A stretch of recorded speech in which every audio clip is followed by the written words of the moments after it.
하나님의 말씀은 로마서 7장 7절에서 25절까지의 말씀입니다. 저와 여러분이 한 목소리로 읽도록 하겠습니다. 그런즉 우리가 무슨 말을 하리요? 율법이 죄냐? 그럴 수 없느니라. 율법으로 말미암지 않고는 내가 죄를 알지 못하였으니 곧 율법이 탐내지 말라 하지 아니하였더라면 내가 탐심을 알지 못하였으리라. 그러나 죄가 기회를 타서 계명으로 말미암아 내 속에서 온갖 탐심을 이루었나니 이는 율법이 없으면 죄가 죽은 것임이라. 전에 율법을 깨닫지 못했을 때에는 내가 살았더니 계명의 이름에 죄는 살아나고 나는 죽었도다. 생명에 이르게 할 그 계명이 내게 대하여 도리어 사망에 이르게 하는 것이 되었도다. 죄가 기회를 타서 계명으로 말미암아 나를 속이고 그것으로 나를 죽였는지라. 이로 보건대 율법은 거룩하고 계명도 거룩하고 의로우며 선하도다. 그런즉 선한 것이 내게 사망이 되었느냐? 그럴 수 없느니라. 오직 죄가 죄로 드러나기 위하여 선한 그것으로 말미암아 나를 죽게 만들었으니 이는 계명으로 말미암아 죄로 심히 죄되게 하려 함이라. 우리가 율법은 신령한 줄 알거니와 나는 육신에 속하여 죄 아래에 팔렸도다. 내가 행하는 것을 내가 알지 못하노니 곧 내가 원하는 것은 행하지 아니하고 도리어 미워하는 것을 행함이라. 만일 내가 원하지 아니하는 그것을 행하면 내가 이로써 율법이 선한 것을 시인하노니 이제는 그것을 행하는 자가 내가 아니요 내 속에 거하는 죄니라. 내 속, 곧 내 육신에 선한 것이 거하지 아니하는 줄을 아노니 원함은 내게 있으나 선을 행하는 것은 없노라. 내가 원하는 바 선은 행하지 아니하고 도리어 원하지 아니하는 바 악을 행하는도다. 만일 내가 원하지 아니하는 그것을 하면 이를 행하는 자는 내가 아니요 내 속에 거하는 죄니라.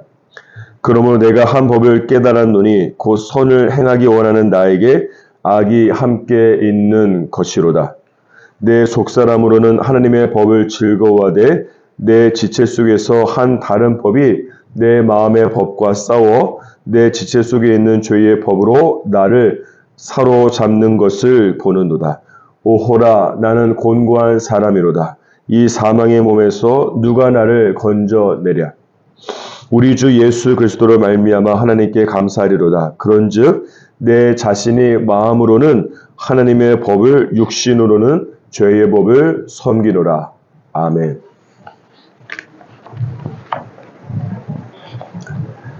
오늘 본문 말씀은 7절에 보면 우리가 무슨 말을 하리요?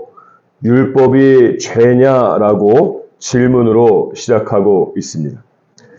이런 질문을 하게 된 이유는 무엇인가 하면 9절 말씀에 보면 율법이 없을 때에는 정말로 잘 살았는데 율법을 알고 난 다음에는 무엇이 죄인지 깨닫게 되면서 죽게 되었다라고 말씀하고 있기 때문입니다.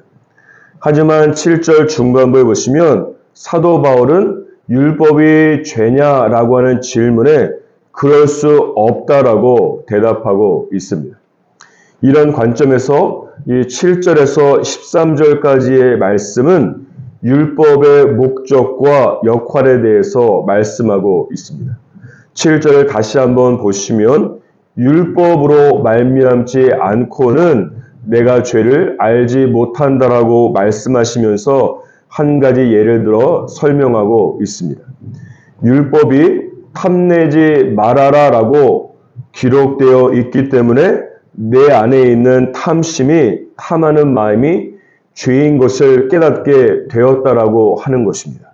그리고 10절 전반부에 보시면 율법은 그것을 지키는 사람으로 하여금 생명에 이르게 한다고 말씀하고 있습니다. 따라서 12절에 보면 율법은 거룩하고 의로우며 선한 것이라고 말씀하고 있습니다. 그런데 문제는 무엇인가 하면 8절과 11절에 보면 죄가 기회를 타서 나로 하여금 율법을 지키지 못하게 한다는 것입니다. 그 결과 내가 생명을 주는 율법에 불순종하게 되면서 아담의 경우를 생각해 본다면 하나님과의 관계가 끊어지고 생명나무에 더 이상 접근하지 못하게 되면서 영적인 생명력을 잃어버리게 되고 또한 죄로 인해서 수치심을 경험하게 되고 내 인생의 땅은 가시와 엉겅퀴를 내면서 사망의 열매를 맺게 되는 것입니다. 그래서 이것을 11절에 보면 죄가 기회를 타서 계명으로 말미암아 나를 속이고 그것으로 나를 죽였다라고 말씀하고 있는 것입니다. 그렇기 때문에 율법 자체는 거룩하고 선한 것이고 생명이 되지만 오히려 사단에게 기회를 내주어서 죄를 범하고 죽음의 열매를 먹고 살아가는 인간이 문제가 되는 것입니다.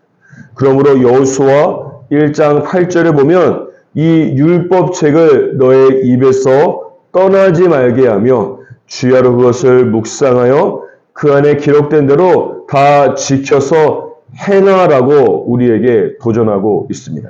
그렇게 될 때 어떤 결과가 나타나는가 하면 이사야 30장 21절에 기록된 것처럼 너희가 오른쪽으로 치우치든지 왼쪽으로 치우치든지 너의 뒤에서 말소리가 들려 이르기를 이것이 바른 길이니 이리로 가라 할 것이라고 하는 이러한 역사가 저와 여러분에게 일어나게 되는 것입니다. 출애굽기 16장에서 이스라엘 백성들이 광야에서 매일 아침마다 나아가서 하늘의 만나를 받아서 먹었듯이 저와 여러분 또한 거룩하고 의로우고 선하고 생명된 하나님의 말씀을 먹기 위해서 광야 같은 인생 속에서 생존을 넘어 승리하기 위해서 반드시 영적인 만나인 하나님의 말씀을 먹으면서 생명을 경험하기를 주님의 이름으로 축복합니다. 다시 본문 말씀으로 돌아와서 14절에서 20절까지의 말씀을 보면 이 사도 바울은 그리스도인의 내적인 갈등에 대해서 말씀하고 있습니다. 어떤 갈등인가 하면 19절에 보시면 내가 원하는 바 선을 행하지 않고 도리어 내가 원하지 않는 바 악을 행한다는 것입니다. 그러면서 사도 바울은 이런 갈등의 원인이 무엇인지 말씀하고 있는데 17절과 18절에 보면 내 육신에 선한 것이 전혀 없고 내 속에 죄가 가득하기 때문이라고 말씀하고 있습니다. 고린도후서 7장 10절에 보면 두 가지 종류의 근심이 있다고 말씀하고 있습니다. 하나는 하나님의 뜻대로 하는 근심으로 이것은 거룩한 근심이고 그 결과는 무엇인가 하면 구원을 받게 하는 회개를 하게 된다고 말씀하고 있습니다. 다른 하나는 세상 근심으로 이것은 사망을 이룬다고 말씀하고 있습니다. 이런 관점에서 볼 때에 오늘 본문 말씀에 기록된 이 내적인 갈등은 선한 근심으로 하나님의 뜻대로 하게 되는 근심이 되는 것입니다. 이것은 오늘 본문 말씀 9절에 기록된 것처럼 예수 그리스도를 믿기 전에는 율법 또는 말씀이라고 하는 영적인 기준 자체가 부재하기 때문에 아무리 죄를 지어도 아무런 고민 없이 잘 살았지만 예수님을 만나고 난 다음에는 내 안에 거룩한 말씀의 검이 들어오게 되면서 내 어두운 죄성을 찔러 쪼개려고 하는 과정 속에서 아프고 힘들고 거룩한 고민을 하게 되는 것입니다. 그렇기 때문에 오늘 말씀에 기록된 이 내적 갈등과 내적 충돌은 구원을 받은 다음에 예수님을 닮아가는 성화의 과정에서 경험하게 될 필수 과목이 되는 것입니다. 그러므로 내가 원하는 선을 행하지 않고 내가 원하지 않는 악을 행하는 것에 대해서 갈등하고 고민하는 것은 성령 하나님께서 내 안에 거주하시면서 나를 예수 그리스도의 형상으로 빚어 가시는 성령의 역사라고 할 수 있습니다. 강남의 한 지역에 가게 되면 그곳에 유독 이 성형외과가 질비해 있습니다. 그래서 그곳을 걷다 보면 특별히 중국이나 일본이나 동남아 등 이 외국에서 성형수술을 받기 위해서 한국을 찾은 외국인들을 굉장히 많이 볼 수가 있습니다. 그런데 이분들은 각자가 꿈에 그리던 얼굴을 갖기 위해서 장기간 머물면서 수차례 동안 성형수술을 받고 있는 것입니다. 그래서 이분들을 길거리에서 보게 되면 이 많은 분들이 얼굴 부위에 붕대를 감고서 눈만 보이는 채로 거리를 다니시는 분들이 많이 있습니다. 저는 이런 모습을 보면서 어떤 생각을 하게 되었는가 하면 이 그리스도인들의 내적 갈등과 거룩한 고민을 하면서 이 예수님을 닮아가는 과정, 예수님의 형상을 닮아가는 과정을 우리가 정말 눈으로만 볼 수 있다면 어떤 분들은 이 마리엄에서 입에 붕대를 감고 다닐 것이고 또 어떤 분들은 눈이 더러운 것을 좋아해서 안대를 쓰고 다니고 또 어떤 분들은 손과 발로 죄를 많이 짓기 때문에 손과 발에 기부스를 하고서 다니지 않겠습니까? 따라서 내 자신을 보면서 나는 성화가 모두 끝난 사람인 것처럼 다른 사람을 정죄하고 비난하지 마시기 바랍니다. 다른 사람을 손가락질하는 저와 여러분도 성화의 과정을 눈으로 볼 수 있다면 온몸에 붕대를 칭칭 메고 다닐 정도로 모두 다 영적으로 공사 중이기 때문에 그렇습니다. 그러므로 저와 여러분 또한 내가 원하지 않는 죄악을 행하는 과정에서 하나님의 뜻대로 하는 거룩한 고민과 성화의 과정을 통해서 여러 군데 붕대로 칭칭 메고 다니지만 예수 그리스도의 형상을 닮아갈 것을 기대하면서 기쁨으로 성화의 과정을 지나가는 통과하는 저와 여러분이 되기를 주님의 이름으로 축복합니다. 빌립보서 1장 6절에 기록된 것처럼 저와 여러분 안에 착한 일을 시작하신 하나님께서 그리스도 예수의 날까지 저와 여러분을 향한 성화를 넉넉히 이루어갈 것을 확신하시기 바랍니다. 다시 본문 말씀으로 돌아와서 21절에서 25절까지의 말씀을 보면 사도 바울은 이 내 안에 두 가지 법이 있다고 말씀하고 있어요. 하나는 하나님의 법이고 다른 하나는 죄의 법입니다. 21절에 기록된 것처럼 하나님의 법은 선을 행하기 원하는 거룩한 갈망으로 하나님의 말씀대로 살고 싶은 마음의 소원이 되는 것입니다. 반면에 죄의 법은 무엇인가 하면 악을 행하기 원하는 세상적 갈망으로 육체가 시키는 대로 죄를 지으면서 살아가는 육체의 소원을 말씀하는 것이죠. 그리고 23절에 보니까 사도 바울은 이 내 몸 안에서, 이 내 안에서 하나님의 법과 죄의 법이 싸우고 있다고 말씀하고 있습니다. 그런데 결과가 무엇입니까? 죄의 법이 나를 사로잡았다고 말씀하고 있습니다. 이것은 사도 바울도 때로는 죄의 유혹에 굴복해서 죄를 지으며 살아가고 있음을 고백하는 것이 아니겠습니까? 그래서 24절에 보면 사도 바울은 오호라 나는 곤고한 사람이로다. 이 사망의 몸에서 누가 나를 건져내랴라고 탄식하고 있습니다. 이 24절을 메시지의 영어 성경으로 보면 다음과 같이 번역되어 있습니다. 내가 할 수 있는 일을 무엇이든지 모두 다 해보았지만 결국 아무런 소용이 없었습니다. 나는 벼랑 끝에 서 있습니다. 이것은 사도 바울이 자기의 능력의 끝을 본 것으로 인간의 끝은 하나님의 능력이 시작되는 영적으로 중요한 터닝 포인트가 된다는 면에서 굉장히 중요한 시점입니다. 그렇기 때문에 사도 바울은 하나님의 법대로 살기 위해서 더 이상 자기의 능력과 영성을 의지하지 않고 하나님을 바라보기 시작하는 놀라운 순간이 되는 것입니다. 이 부분은 내일 본문 말씀인 로마서 8장에서 더 깊이 묵상하도록 하겠습니다.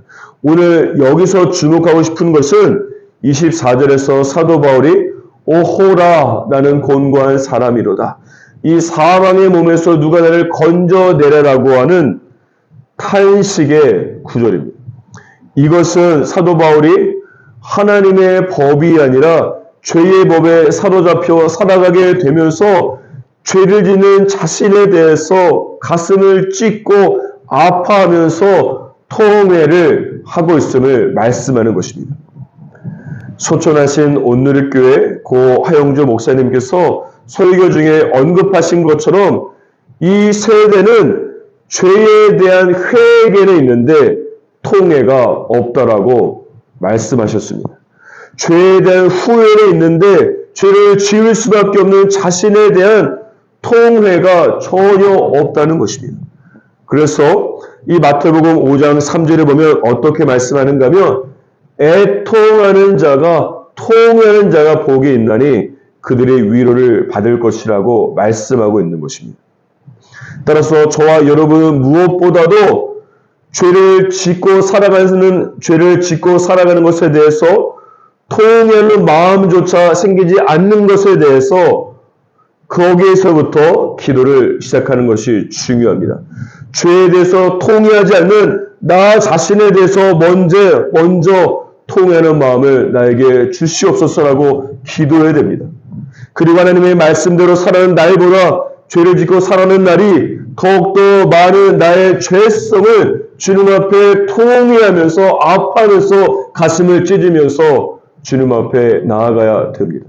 그때에 저와 여러분의 믿음의 여정은 오호라 나는 곤고한 사람이라고 부르짖는 로마서 7장에서 끝나는 것이 아니라 그 통회를 바탕으로 반드시 하나님의 성령의 법으로 죄와 사망의 법을 이기는 로마서 8장의 승리의 삶을 시작하게 될 것입니다. 죄에 대한 후회가 아니라 죄에 대한 통회가 영적인 승리의 시작이기 때문에 그렇습니다. 따라서 사랑하는 여러분, 오늘날을 살아갈 때에 내 자신에 대해서 통회하고 나의 죄성에 대해서 통회하고 회개하면서 하나님 앞에 머물고 승리의 삶을 살아가는 저와 여러분이 되기를 주님의 이름으로 축복합니다.